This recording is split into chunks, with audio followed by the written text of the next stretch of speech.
उसको हमने अपने विभाग में अधिकारियों को कहा है कि पूरे राज्य से जो वैकेंसी है उससे आप मंगा लीजिए और मंगाने के बाद उसकी नियमावली बना के सरकार के पास भेजेंगे। हमारे खिलाफ सब कोई नारेबाजी नहीं करता, सब जिंदाबाद का नारा लगाता है। आप गलत सुन के आए। शिक्षा विभाग का वो आंतरिक मामला है। हमारे सेक्रेटरी उन सब चीजों को देख रहे हैं। आवश्यकता होगी हमको भेजेंगे, हम आदेश देंगे। और ट्रांसफर पोस्टिंग जरूरी है कि जून में ही हो। ट्रांसफर पोस्टिंग सरकार को जब मन करेगा, आवश्यकता होगी तब करेगी। आज लाइब्रेरियन के अभ्यर्थी सड़कों पर उतरे थे और सड़कों पर उतरकर अपने हक की मांग कर रहे थे। बहाली होनी चाहिए और इसके अलावा जो नई नियमावली आई है उसमें भी कई सारी चीजों को लेकर जो लाइब्रेरियन के अभ्यर्थी हैं वो सड़कों पर थे। उन्होंने बीजेपी ऑफिस का भी घेराव किया। इस वक्त हमारी मौजूदगी भारतीय जनता पार्टी के ऑफिस के बाहर है और आप देख लीजिए, हम आपको तस्वीरें दिखा रहे हैं कि किस तरीके से लाइब्रेरियन के जो अभ्यर्थी उन्होंने शिक्षा मंत्री का भी घेराव किया है। जी हाँ, शिक्षा मंत्री पहुंचे थे भारतीय जनता पार्टी के प्रदेश कार्यालय, जहां पर लाइब्रेरियन के अभ्यर्थी और कई जो छात्र नेता थे वो यहां पर पहुंचते हैं, शिक्षा मंत्री का वो घेराव करते हैं और शिक्षा मंत्री से यह आश्वासन देने की मांग भी वो करते हैं कि जल्द से जल्द इसमें बहाली की जाए। ऐसे में उनका एक प्रतिनिधि मंडल जो होता है वो जाकर शिक्षा मंत्री से अंदर मुलाकात भी करता है। उसके बाद शिक्षा मंत्री ये भी कहते हैं कि सरकार की जो प्रायोरिटीज है उसके अंदर लाइब्रेरियन अभ्यर्थी की जो बहाली है वो है। इसके साथ ही ट्रांसफर पोस्टिंग भी की जाएगी नई नियमावली के तहत। ये तमाम बातें कहते कहीं ना कहीं शिक्षा मंत्री नजर आए और आश्वासन दिया है उन्होंने छात्रों को। क्या कुछ कह रहे हैं, पहले सुनिए। सभी लोग मांग अपनी रखते रहते हैं और आवश्यकता अनुसार सबके मांग पर लगातार विचार हो भी रहा है। लाइब्रेरियन की बहाली का जो मुद्दा है उसको हमने अपने विभाग में अधिकारियों को कहा है कि पूरे राज्य से जो वैकेंसी है उससे आप मंगा लीजिए और मंगाने के बाद उसकी नियमावली बना के सरकार के पास भेजेंगे। आवश्यकता होगी तो जरूर होगी। कोई अड़चन नहीं।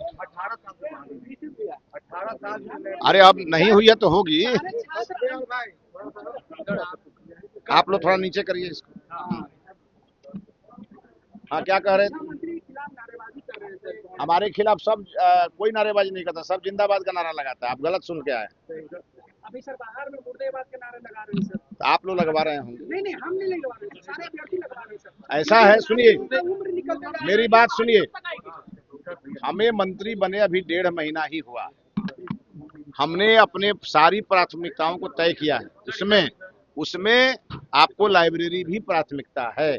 लाइब्रेरी सुचारू ढंग से चले, लाइब्रेरियन को उसमें बहाली हो, कोई लाइब्रेरियन पहले से बहाल हो, ट्रांसफर चाहता उसका ट्रांसफर हो। इन सब चीजों पर हम नियमावली बना रहे हैं। जल्द से नियमावली बनेगी उसके बाद आगे बढ़ेंगे।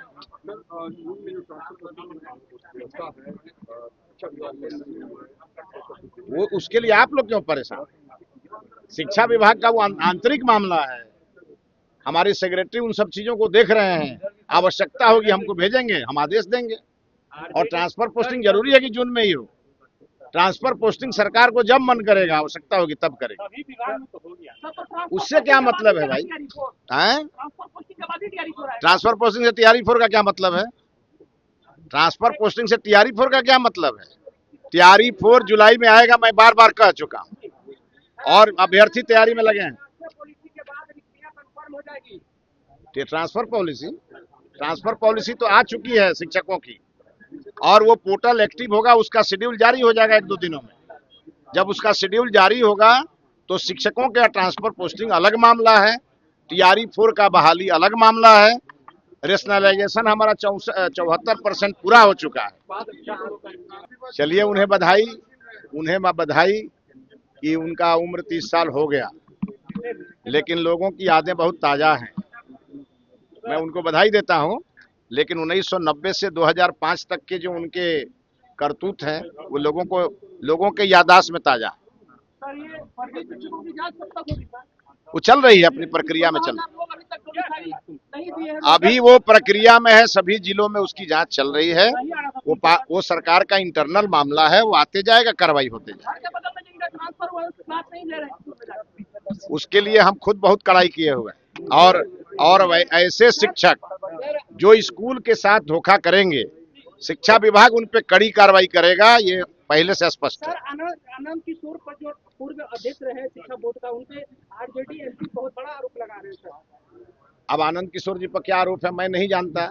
अगर कोई आरोप होगा तो सरकार उसे देखेगी, लेकिन जो आरोप लगा रहे हैं उन्हीं पे कितना 100 करोड़ का आरोप है, पहले वो उनको अपना भी सफाई देना चाहिए। तो सुना आपने क्या कुछ कहते नजर आए हैं शिक्षा मंत्री, और छात्रों को आश्वासन वो देते नजर आए हैं, बड़ी बात कहते नजर आए हैं कि सरकार की प्रायोरिटी में से एक है ये तमाम चीजें। और ऐसे में प्रतिनिधि मंडल ने मुलाकात के अंदर जाकर के घेराव किया, उसके बाद घेराव करने के बाद एक प्रतिनिधि मंडल को बुलाया गया अंदर ताकि इन तमाम चीजों पर बातचीत की जा सके। अब देखना होगा कि शिक्षा मंत्री ने जो वादे किए हैं लाइब्रेरियन अभ्यर्थियों से वो आखिर कब तक पूरे होते हैं और किस तरीके से घेराव करते हुए छात्र नजर आए। तमाम चीजें आप देख रहे थे। कैमरा पर्सन बबलू के साथ मैं दक्षा प्रिया, दर्श न्यूज, पटना।